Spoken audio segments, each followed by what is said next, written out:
नमस्कार साथियों, आज देश जी के ट्रिक में आप सभी का स्वागत है। दोस्तों, इस वीडियो में मैं आपके एसएससी एमटीएस एग्जाम्स के लिए जीके जीएस का टॉप 50 महत्वपूर्ण प्रश्नों को कराने वाला हूं, जो कि आपके एग्जाम्स के लिए काफी ज्यादा महत्वपूर्ण रहने वाला है। तो साथियों, इस वीडियो को आप बड़े ही ध्यानपूर्वक एंड तक जरूर देखिएगा। तो साथियों, आज का पहला प्रश्न है, विजयनगर साम्राज्य की स्थापना के समय दिल्ली सल्तनत का शासक कौन था? ऑप्शन है कुतुबुद्दीन ऐबक, मोहम्मद बिन तुगलक, चंद्रगुप्त मौर्य और ऑप्शन डी है सिंह विष्णु। तो साथियों, विजयनगर साम्राज्य की स्थापना के समय दिल्ली सल्तनत का शासक जो है मोहम्मद बिन तुगलक था। राइट आंसर ऑप्शन बी हो जाएगा, मोहम्मद बिन तुगलक है। नेक्स्ट क्वेश्चन है, पंडित हरिप्रसाद चौरसिया का संबंध है निम्नलिखित में से किस वाद्य यंत्र से है? इसका ऑप्शन है बांसुरी, संतूर, सरोद और ऑप्शन डी है तबला। तो साथियों, पंडित हरिप्रसाद चौरसिया का संबंध जो है बांसुरी वाद्य यंत्र से है। राइट आंसर ऑप्शन ए हो जाएगा, बांसुरी। ओके फ्रेंड्स, नेक्स्ट क्वेश्चन है, भारतीय संविधान के किस अनुच्छेद में सामान्य नागरिक संहिता का उल्लेख किया गया है? तो साथियों, सामान्य नागरिक संहिता का उल्लेख है भारतीय संविधान के अनुच्छेद 44 में किया गया है। राइट आंसर ऑप्शन सी हो जाएगा, अनुच्छेद 44 है। अगला प्रश्न है, निम्नलिखित में से किस शहर को भारत का डेट्रॉइट कहा जाता है? ऑप्शन है जयपुर, रांची, लखनऊ और ऑप्शन डी है चेन्नई। तो प्यारे साथियों, भारत का डेट्रॉइट जो है आपका ये है चेन्नई शहर को कहा जाता है। किसको? चेन्नई शहर को। इस प्रश्न का करेक्ट आंसर ऑप्शन डी हो जाएगा। साथियों, वीडियो में आगे बढ़ने से पहले आपसे एक छोटी सी रिक्वेस्ट है, अभी तक आप वीडियो को लाइक नहीं किए हैं तो वीडियो को लाइक कर दीजिए। और साथियों, अभी तक आप चैनल को सब्सक्राइब नहीं किए हैं तो प्लीज आपसे रिक्वेस्ट है, आप जो है चैनल को सब्सक्राइब करके बेल आइकन को जरूर प्रेस कर लीजिएगा। चलिए साथियों, बढ़ते हैं नेक्स्ट क्वेश्चन की ओर। नेक्स्ट क्वेश्चन आपसे पूछा गया है, कर्नाटक संगीत की रानी किसे कहा जाता है? तो साथियों, कर्नाटक संगीत की रानी किसे कहा जाता है? एम एस सुब्बालक्ष्मी, सितारा देवी, रुक्मणी देवी या फिर ऑप्शन डी है इनमें से कोई नहीं। तो साथियों, कर्नाटक संगीत की रानी जो है एम एस सुब्बालक्ष्मी को कहा जाता है। किसको? एम एस सुब्बालक्ष्मी को। प्रश्न नंबर 5 का राइट आंसर ऑप्शन ए हो जाएगा। आपका नेक्स्ट क्वेश्चन है, जनगणना 2011 के अनुसार भारत की जनसंख्या वृद्धि दर कितनी है? तो साथियों, इस प्रश्न में आपसे पूछा गया है कि जनगणना 2011 के अनुसार भारत की जनसंख्या वृद्धि दर कितना है? तो साथियों, यह आपका 17.72% है। कितना? 17.72% है। राइट आंसर ऑप्शन सी हो जाएगा। नेक्स्ट क्वेश्चन है, जोग जलप्रपात निम्नलिखित में से किस नदी पर अवस्थित है? शरावती नदी, नर्मदा नदी, कावेरी नदी या फिर ऑप्शन डी है कृष्णा नदी। तो मेरे प्यारे साथियों, जोग जलप्रपात जो है आपका ये है शरावती नदी पर अवस्थित है। राइट आंसर ऑप्शन ए हो जाएगा, शरावती नदी पर। और साथियों, शरावती नदी कहाँ है? तो यह आपका कर्नाटक में है। अगर आपसे पूछा जाए कि जोग जलप्रपात किस राज्य में है, तो यह आपका कर्नाटक राज्य में अवस्थित है। ओके फ्रेंड्स, क्लियर है। चलिए बढ़ते हैं नेक्स्ट क्वेश्चन की ओर। नेक्स्ट क्वेश्चन आपसे पूछा गया है, संसदीय शासन प्रणाली किस देश के संविधान से लिया गया है? रूस, कनाडा, ऑस्ट्रेलिया या फिर ब्रिटेन? तो साथियों, संसदीय शासन प्रणाली किस देश के संविधान से लिया गया है? तो साथियों, यह आपका ब्रिटेन देश के संविधान से लिया गया है। राइट आंसर ऑप्शन डी हो जाएगा, Britain. Okay friends, next question है, अंतरराष्ट्रीय अहिंसा दिवस किस तिथि को मनाया जाता है? तो सभी साथी इसका आंसर बताएंगे कि अंतरराष्ट्रीय अहिंसा दिवस किस तिथि को मनाया जाता है। तो साथियों, यह आपका 2 अक्टूबर को मनाया जाता है। कब? 2 अक्टूबर को। प्रश्न नंबर 9 का करेक्ट आंसर ऑप्शन बी बन जाएगा। राष्ट्रमंडल खेल 2022 में भारत ने कुल कितने मेडल जीता था? 61, 58, 70 या फिर 65 है? तो साथियों राष्ट्रमंडल खेल 2022 आपसे पूछा जा रहा है कि राष्ट्रमंडल खेल 2022 में भारत ने कुल कितने मेडल जीता था। तो साथियों 61 मेडल जीता था। राइट आंसर ऑप्शन ए हो जाएगा 61 मेडल।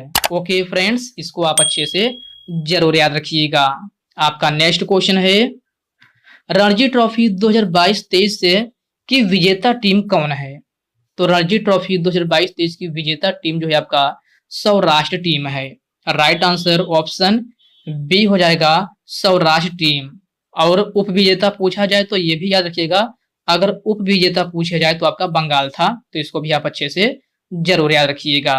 आपका नेक्स्ट क्वेश्चन है पहला ग्रीष्मकालीन ओलंपिक की शुरुआत कब हुई थी।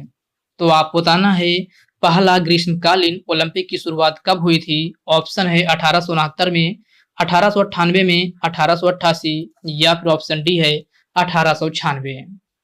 तो साथियों पहला ग्रीष्मकालीन ओलंपिक की शुरुआत 1896 ईस्वी में हुई थी। राइट आंसर ऑप्शन डी हो जाएगा 1896 ईस्वी में। भारतीय संविधान का अनुच्छेद 51A किस संविधान संशोधन द्वारा जोड़ा गया था। Very very most important question है, स्टार मार्क जरूर लगा लीजिएगा। तो साथियों इसमें आपसे पूछा गया है कि भारतीय संविधान का अनुच्छेद 51A किस संविधान संशोधन द्वारा जोड़ा गया था। तो साथियों यह आपका 42वां संविधान संशोधन 1976 में जोड़ा गया था। कब?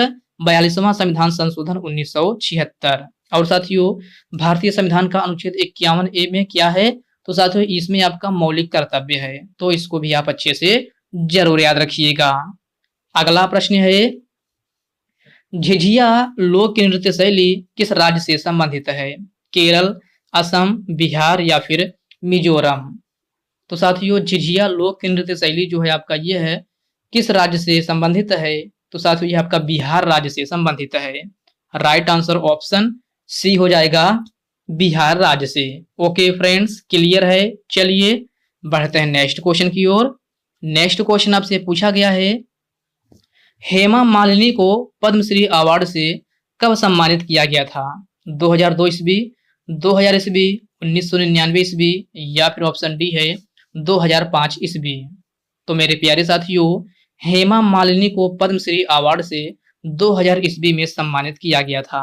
राइट आंसर ऑप्शन बी हो जाएगा 2000 ईस्वी में। आर मुथुकुन्नमल का संबंध निम्नलिखित में से किस नृत्य शैली से है। भरतनाट्यम, कुचिपुड़ी, कथकली या फिर ओडिसी। तो आपका करेक्ट आंसर ऑप्शन ए हो जाएगा भरतनाट्यम। भरतनाट्यम किस राज्य का नृत्य है। तो साथियों यह आपका तमिलनाडु का है। कुचिपुड़ी पूछा जाए तो आंध्र प्रदेश का है। कथकली पूछा जाए कहाँ का है, तो कथकली आपका केरल राज्य का है। और ओडिसी नाम से ही लग रहा है ये आपका उड़ीसा का है। कहाँ का? ओडिशा का। तो इन पॉइंट को आप अच्छे से जरूर ध्यान में रखिएगा। चलिए बढ़ते हैं नेक्स्ट क्वेश्चन की ओर। नेक्स्ट क्वेश्चन आपसे पूछा गया है नोंगक्रेम त्योहार भारत के किस राज्य में मनाया जाता है। मणिपुर, आंध्र प्रदेश, त्रिपुरा या फिर ऑप्शन डी है मेघालय। तो साथियों नोंगक्रेम त्योहार जो है आपका ये है मेघालय में मनाया जाता है। राइट आंसर ऑप्शन डी हो जाएगा मेघालय में। ओके फ्रेंड्स, इसको आप अच्छे से जरूर याद रखिएगा। आपका नेक्स्ट क्वेश्चन है भोजन को रिजर्व करने के लिए किस केमिकल का प्रयोग किया जाता है। तो साथियों भोजन को रिजर्व करने के लिए किस केमिकल का प्रयोग किया जाता है। तो साथियों यह आपका सोडियम बेंजोएट का प्रयोग किया जाता है। राइट आंसर ऑप्शन बी हो जाएगा सोडियम बेंजोएट का। पहली जूट मिल की स्थापना कहाँ की गई थी। लखनऊ, बांदा, कोलकाता या फिर आगरा। तो साथियों पहली जूट मिल की स्थापना जो है आपका कोलकाता में की गई थी। राइट आंसर ऑप्शन सी हो जाएगा कोलकाता में। कब की गई थी। तो 1855 ईस्वी में की गई थी। इस पॉइंट को भी आप अच्छे से जरूर याद रखिएगा। 42वां संविधान संशोधन अधिनियम द्वारा प्रस्तावना में कौन सा शब्द जोड़ा गया था। समाजवादी, पंथनिरपेक्ष, अखंडता या फिर ऑप्शन डी है उपरोक्त सभी। तो साथियों 42वां संविधान संशोधन अधिनियम द्वारा प्रस्तावना में जो है आपका समाजवादी, पंथनिरपेक्ष और अखंडता ये तीनों शब्द जो है आपके जोड़े गए थे। तो प्रश्न नंबर 21 का करेक्ट आंसर ऑप्शन डी हो जाएगा उपरोक्त सभी। ओके फ्रेंड्स, इसको आप अच्छे से जरूर याद रखिएगा। तुगलक राजवंश की स्थापना निम्नलिखित में से किसने किया था? गयासुद्दीन तुगलक, मोहम्मद बिन तुगलक, कुतुबुद्दीन ऐबक या फिर ऑप्शन डी है इनमें से कोई नहीं। तो साथियों, तुगलक राजवंश की स्थापना गयासुद्दीन तुगलक ने किया था। राइट आंसर ऑप्शन ए हो जाएगा गयासुद्दीन तुगलक। वर्ष 2001 में किसे भारत रत्न पुरस्कार से सम्मानित किया गया था? तो साथियों, 2001 में किसे भारत रत्न सम्मान से सम्मानित किया गया था? तो साथियों, यह आपका लता मंगेशकर जी को सम्मानित किया गया था। किसको? लता मंगेशकर जी को। प्रश्न नंबर 24 का करेक्ट आंसर ऑप्शन सी हो जाएगा। महाराष्ट्र में शिवाजी उत्सव की शुरुआत निम्नलिखित में से किसने की थी? बाल गंगाधर तिलक, महात्मा गांधी, जवाहरलाल नेहरू या फिर ऑप्शन डी है सुभाष चंद्र बोस। तो साथियों, महाराष्ट्र में शिवाजी उत्सव की शुरुआत जो है आपका बाल गंगाधर तिलक ने किया था। राइट आंसर ऑप्शन ए हो जाएगा बाल गंगाधर तिलक। ओके फ्रेंड्स, इसको आप अच्छे से जरूर याद रखिएगा। तुलु वंश का संस्थापक कौन था? तो साथियों, आपको बताना है कि तुलु वंश का संस्थापक कौन था। नरसिंहवर्मन, वीर नरसिंह, महापद्यनंद या फिर ऑप्शन डी है बहलोल लोधी। तो साथियों, तुलु वंश का संस्थापक जो है कौन था? तो वीर नरसिंह था। राइट आंसर ऑप्शन बी हो जाएगा वीर नरसिंह है। ओके फ्रेंड्स, क्लियर है। चलिए बढ़ते हैं नेक्स्ट क्वेश्चन की ओर। नेक्स्ट क्वेश्चन आपसे पूछा गया है, लेग बाई शब्द का संबंध निम्नलिखित में से किस खेल से है? हॉकी, कबड्डी, वॉलीबॉल या फिर क्रिकेट है? तो साथियों, लेग बाई शब्द का संबंध जो है आपका ये है किससे है? तो प्यारे साथियों, क्रिकेट से है। राइट आंसर ऑप्शन डी हो जाएगा क्रिकेट। कौन सी पंचवर्षीय योजना हैरोल्ड डोमर मॉडल पर आधारित है? तो साथियों, हैरोल्ड डोमर मॉडल पर आधारित पंचवर्षीय योजना जो है आपका पहली पंचवर्षीय योजना है। राइट आंसर ऑप्शन सी हो जाएगा पहली पंचवर्षीय योजना। निम्नलिखित में से कौन सा नृत्य हिंदुस्तानी संगीत से संबंधित है? कथक, घूमर, ओडिसी या फिर लावड़ी? तो साथियों, आपका करेक्ट आंसर ऑप्शन जो है ए हो जाएगा कथक। अगला प्रश्न है, बिशु पर्व किस राज्य में मनाया जाता है? कर्नाटक, महाराष्ट्र, केरल या फिर तमिलनाडु? तो साथियों, बिशु पर्व जो है आपका केरल में मनाया जाता है। राइट आंसर ऑप्शन सी हो जाएगा केरल। 1857 का विद्रोह कहां से प्रारंभ हुआ था? तो साथियों, 1857 का विद्रोह जो है आपका मेरठ से प्रारंभ हुआ था। राइट आंसर ऑप्शन ए हो जाएगा मेरठ से। उत्तर रामचरितमानस किसकी रचना है? कल्हड़, भभूति, कालिदास या फिर ऑप्शन डी है इनमें से कोई नहीं। तो साथियों, उत्तर रामचरितमानस किसकी रचना है? तो साथियों, यह आपकी भवभूति की रचना है। किसकी? भवभूति की। प्रश्न नंबर 33 का करेक्ट आंसर ऑप्शन बी हो जाएगा। भारत का कौन सा राज्य पहला कार्बन मुक्त राज्य बना है? राजस्थान, गुजरात, अरुणाचल प्रदेश या फिर ऑप्शन डी है हिमाचल प्रदेश है। तो साथियों, भारत का कौन सा राज्य पहला कार्बन मुक्त राज्य बना है? तो साथियों, यह आपका हिमाचल प्रदेश है। राइट आंसर ऑप्शन डी हो जाएगा हिमाचल प्रदेश है। ओके फ्रेंड्स, इसको आप अच्छे से जरूर याद रखिएगा। अर्धचालक नीति शुरू करने वाला पहला राज्य कौन सा है? गुजरात, केरल, तमिलनाडु या फिर महाराष्ट्र? तो आपका करेक्ट आंसर ऑप्शन ए हो जाएगा गुजरात है। अर्धचालक नीति शुरू करने वाला पहला राज्य जो है आपका गुजरात राज्य है। भारत की पहली महिला चेस चैंपियनशिप कौन बनी है? तो सभी साथी बताएंगे कि भारत की पहली महिला चेस चैंपियनशिप कौन बनी है? तो साथियों, यह आपका कोनेरू हम्पी है। राइट आंसर ऑप्शन बी हो जाएगा कोनेरू हम्पी। भारतीय संविधान के किस अनुच्छेद में ग्राम पंचायत का उल्लेख किया गया है? तो साथियों, ग्राम पंचायत का उल्लेख भारतीय संविधान के अनुच्छेद 40 में किया गया है। राइट आंसर ऑप्शन डी हो जाएगा, अनुच्छेद 40 है।